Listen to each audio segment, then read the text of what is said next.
All right, y'all, we got the one and only. We got Jini Thornton on with us this morning. Jini, good morning. Hey, good morning, Rickey. Hey, everybody. What's up, Jini? Hey. We are so happy to have you on this morning. Now, last week, President Biden paused federal student loan payments for the sixth time since the pandemic started, and you all blew up the phones. Wanted to talk about it. So today, our money expert, Jini Thornton, is here to answer your questions about the current student loan pause and student loan cancellation. Jini, let us know. Good morning. Hey, good morning. So, Rickey, you're right. Last week, President Biden paused payments on federally backed student loans only, not private loans, but federally backed student loans for the sixth time. So people have not had to make payments on their student loans since March of 2020. It's been 2 years, y'all. It is crazy. So payments have been paused now through August 31st. So you don't have to make payments until September. And the good thing, too, is interest is not accruing. Interest is not adding up. So the balances that people owe are not changing. And the reason why Biden did this, he knows that people have still been negatively impacted by the pandemic, but also he's starting to get a lot of political pressure because he made some promises about canceling student loan debt, and that hasn't happened. So I think he's trying to make people at least a little bit happy by pausing payments one more time. Right. Wow. Now, you know what, Jini, how you doing? I think a lot of people are confused about the difference between what student loans have been canceled versus the pause on student loan payments. Can you explain the difference to us? Brad, it is confusing because there's so much information that's happening, that's going on out here. So here's the difference.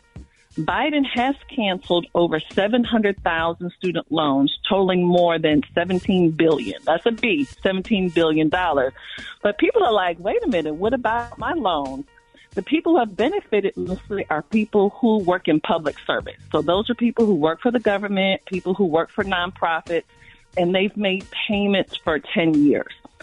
They've also canceled student loans for certain people who've gone to certain for-profit schools. So the best thing to do to see if you qualify, you want to make sure you want to check all the eligibility requirements.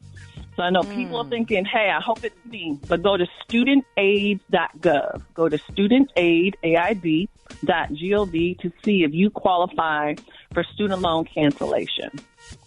So, Jini, for those students whose loans were not forgiven and at some point will have to start paying again, what advice do you give our listeners about how to start their payments again when it actually starts? Eva, I would do a couple of things. Number one, this is the perfect time to check in to see how much you owe, what your payments are going to be when they restart. And if you cannot make that payment, there's no better time now to apply for what's called an income-based repayment plan, an IBR. But please don't wait until September to do that. You can go ahead and start getting your affairs in order right now. Oh, wow. We're chatting with our money expert, Jini Thornton. And quick question about... We chatting too? We chatting too, yeah. Man, shut your We chatting too, Chattanooga. Turn your mic off forever. That's when them two words come together. Don't jump on here trying to be professional. We're talking. Trying to give us a little read. We're talking too, trying to do a little radio thing. Like he Walter Cronkite doing it now. We're chatting too. Instead of chatting with, don't you dare. Jini Thornton, that's who we talking to. Let's chat to her. So what advice do you have for people who have private student loans, and how can you help them?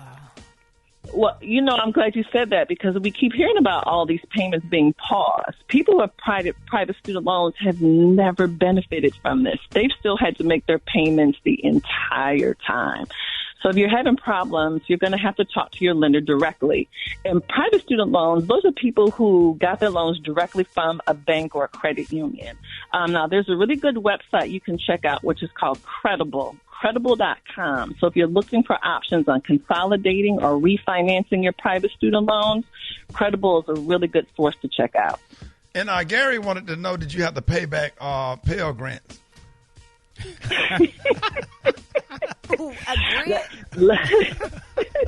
Don't put that on Gary. No, that's what he just I know Gary no better than that. I know Gary no better than that. That's some people that went at school. Went at school. Instead of went to school. Exactly. Janai, thank you so much for getting us straight with all this information. Let everybody know how they can follow you to learn more. Hey, if anybody has any student loan questions, please follow me at Jini Thornton. That's JiniThornton. Y'all have an amazing Monday and a great week. Oh, okay. Special K, you didn't want to ask nothing about, like, when you was locked up, did you have any kind of... Did somebody use this money? No. The government paid for my education when I was incarcerated, so I'm good. Oh, What did you take when you was locked up, Kay? I took a creative writing home course. economics? Creative writing? Yeah, creative writing. And I took a course at Toastmasters, so I know how to speak in front of audiences. 12 minutes. When the creative coming. Janai, I apologize for how they act, Janai. I know, y'all. All right, y'all. Crazy. Here's Good Morning Gorgeous, Rick's About the Morning Show.